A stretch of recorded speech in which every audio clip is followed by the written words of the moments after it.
السلام علیکم ورحمۃ اللہ وبرکاتہ۔ یہ جو سچ بولتے ہوئے آپ کو شرم محسوس ہوتی ہے، یہ اصل میں شرم نہیں ہے بلکہ آپ کے ایمان کی کمزوری ہے۔ جب ہم فضول اور لغو بات کر رہے ہوتے ہیں، جب ہنسی اور مذاق کی باتیں کر رہے ہوتے ہیں، جھوٹی باتیں کر رہے ہوتے ہیں، تب ہمیں بالکل شرم نہیں آتی۔ آج کل تو فرینڈس میں ولگر باتیں کرنا عام ہو گیا ہے، بغیر گالی گلوچ کے جملے ہی شروع نہیں ہوتے۔ آپس میں بات کرنے کا ایسا طریقہ اختیار ہو گیا ہے کہ اگر کوئی تیسرا ان کی باتیں سنے تو شرم سی محسوس ہوتی ہے۔ آج کل والدین سے بات کرنے کا لہجہ ہی بدل چکا ہے، بھائی بہنوں میں بات کرنے کا طریقہ ہی بدل چکا ہے۔ اگر ہمیں جھوٹی باتیں کہنی ہو، کسی کو خوش کرنے کے لیے، کسی کو بٹرنگ کرنے کے لیے کوئی بات کہنی ہو تو ہم فٹافٹ بولتے جاتے ہیں، لیکن جہاں کہیں بات آئی سچ بولنے کی، کہ جہاں ہمیں سچ بولنا ہے، صحیح کا ساتھ دینا ہے، وہاں ہماری زبانیں کانپنے لگتی ہیں، ہمیں شرم محسوس ہونے لگتی ہے۔ تو آپ خوب سمجھیں، یہ جو شرم ہے یہ اصل شرم نہیں ہے بلکہ آپ کے ایمان کی کمزوری ہے، کہ جب آپ سچ بولنا ہی نہیں چاہتے ہیں، جب آپ کا ایمان ہی کمزور ہے، آپ کو اللہ پر یقین ہی نہیں ہے کہ ہر صورتحال ہمارا اللہ ہمارے ساتھ ہے، گویا کو ہر انسان ہمارا ساتھ چھوڑ دے لیکن ہمارا رب حقیقی ہمارے ساتھ ہے۔ جب یہ ہمارے ایمان میں آ جائے، جب یہ توکل ہمیں ہمارے اللہ پر آ جائے، تو ہماری زبانیں سچ بولتے ہوئے یقین مانے کبھی نہیں کانپیں گی، ہمیں لوگوں کے درمیان سچ بولتے ہوئے کبھی شرم محسوس نہیں ہوگی۔ ہم لوگوں میں ادنا ہیں، ہم کم پڑھے لکھے ہیں، ہماری نوکریاں اچھی نہیں ہیں، ہم اچھے فیملی سے بلانگ نہیں کرتے، ہم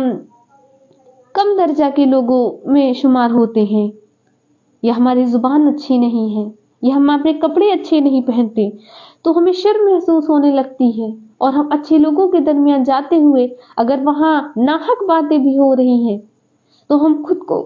کم درجے کا سمجھنے کی وجہ سے سچ بول ہی نہیں پاتے۔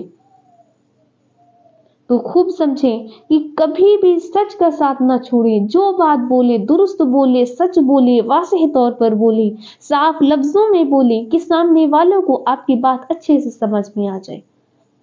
نفع نقصان کی پرواہ کیے بغیر حق کی بات کہنا سیکھ لیں۔ کہیں اگر ناحق باتیں ہو رہی ہیں، دین کے خلاف باتیں ہو رہی ہیں، اگر آپ میں اتنی قوت ہے کہ آپ ان کو اپنی زبان سے روک سکتے ہیں تو اس جگہ سچ بولیں، اپنے ایمان کی مضبوطی کا مظاہرہ کریں، اور جو باتیں کہیں ایک دم صاف لفظوں میں کہیں، اپنے لفظوں کو درست کریں، کسی بھی لالچ یا کسی بھی دباؤ کو اپنے اوپر اتنا حاوی نہ کریں کہ اللہ کی راہ میں سچ کہتے ہوئے آپ کی زبان میں ٹیڑھ پیدا ہو۔ خوب سمجھ لیں، یہ انسان کا خوف تو چند روز کا ہے، چند گھنٹوں کا ہے، یہ ہمیں ستائے گا، لیکن یہ کتنا ستائے گا؟ ہمارا رب حقیقی تو ہمارے ساتھ ہے نا۔ ہمیشہ اپنے رب پر یقین رکھتے ہوئے، مضبوطی رکھتے ہوئے اپنی بات کو صحیح کہیں،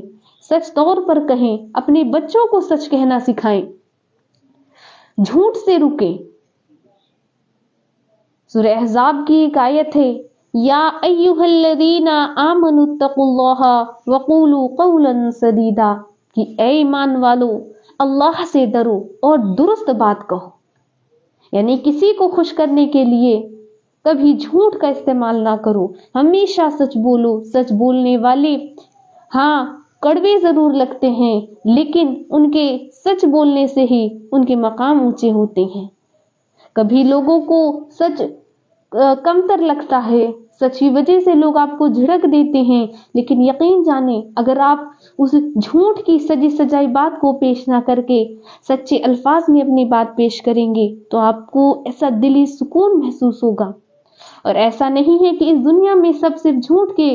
خریدار ہیں، بہت سارے لوگ ہیں جو سچ کی عزت کرتے ہیں، سچ بولنے والوں کی عزت کرتے ہیں، ایمان والوں کی عزت کرتے ہیں، اللہ والوں کی عزت کرتے ہیں۔